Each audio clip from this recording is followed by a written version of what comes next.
Ito po ay sinimula ng aking mga magulang, and then after nung 3 years, ito po ay pinagalaw.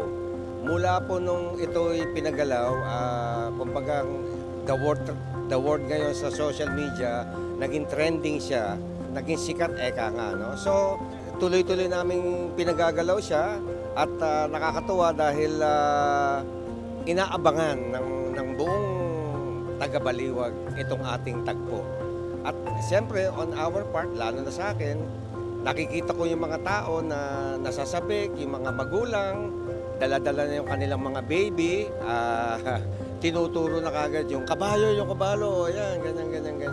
Eka nga, ito it has been panata na, no? Ang bili ng aking mga magulang, lalo ng aking nanay, anak, sabi niya, kahit anong mangyari, wag na wag kayong titigil. And yun na rin ang aking binilin sa aking mga anak. Gawa ng paraan na may pagpatuloy itong panata. Alam niyo naman pag sinabing panata, it's full of devotion, effort, time, and of course, hindi biro ang gastos. But with his help, and mahal na ina, lagi ko nalang sinasabi, sana inyong patnubayan kami bigyan ng may raos namin ito taon-taon. Awa ng Panginoon Diyos, kami naman po ay nakakaraos at matiwasay na natatapos po namin ng bawat Holy Week.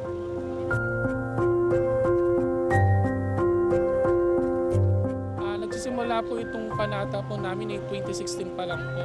Ginagayakan po namin to yung karon namin 1 month before Holy Week. Tulong-tulong po kaming pamilya, pati po sa mga pagkain, gano'n po. Umuwi po yung tito ko po galing Palawan para sumuporta po.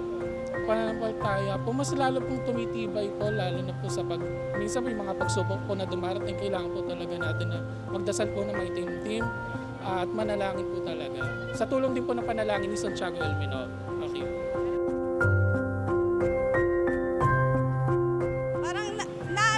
Hindi namin siya pinili, parang kusa lang siyang naibigay sa kapatid ko. Siya talaga yung nangangalaga dyan kahit na nasa ibang bansa siya. Kumbaga, kahit nasa malayo siya, online siya lagi. Kumbaga, mula sa maliliit na detalye, sa mga design, sa mga bulaklak, sa mga ilaw, lahat umu-order niyan.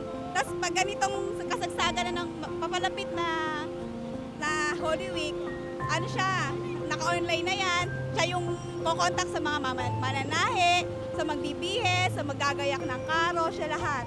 Yung pamilya namin, kahit na doon nagtatagpo-tagpo, nagtutulong-tulong, gano'n.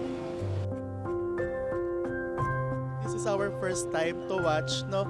Minsan kasi nanonood talaga kami sa may Pasig. So, nung nakikita namin sa social media na si Baliwag ay famous para sa longest procession. So, we decided na daanan to. Actually, galing kasi kami sa family namin from Pandi. So, dinaanan na rin namin para ma-witness namin yung procession ngayon. Di kasi namin kaya ng Good Friday kaya ngayong Holy Wednesday na kami pumunta. Ayun. Na-excite lang kami kanina na nakita namin na ang daming mga santong naka-ready, no? Kasi hindi siya yung usual na nawa-watch namin kapag nandun kami sa Pateros. So na-excite lang kami. Expectation namin, no? At the end of the procession naman ang pinaka-goal namin is makapag-pray, no? Yun lang naman ang gusto din namin ngayong taon na Holy Week. Makikita po ninyo ang iba't ibang sangay ng gobyerno dito sa lungsod ng Baliwag, na kung saan ay nagkakanda kami ng security operation.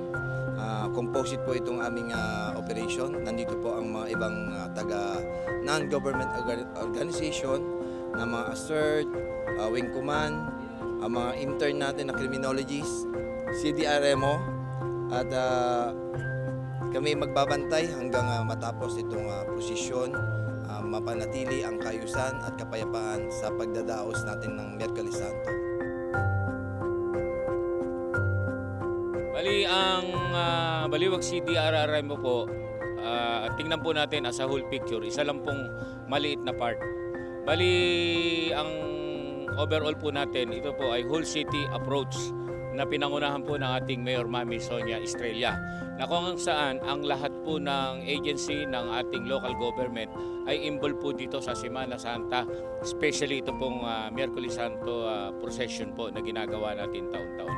Kung saan ang ating idineklara po o tinalagang incident commander ay si Lieutenant Colonel Jason San Pedro, kung saan ang Baliwag CDRRMO ay isa lamang pong parte ng response cluster na may kinalaman po sa immediate response tungkol po sa first aid at medical para po sa attention sa lahat po ng attendees dito po sa gaganaping procession.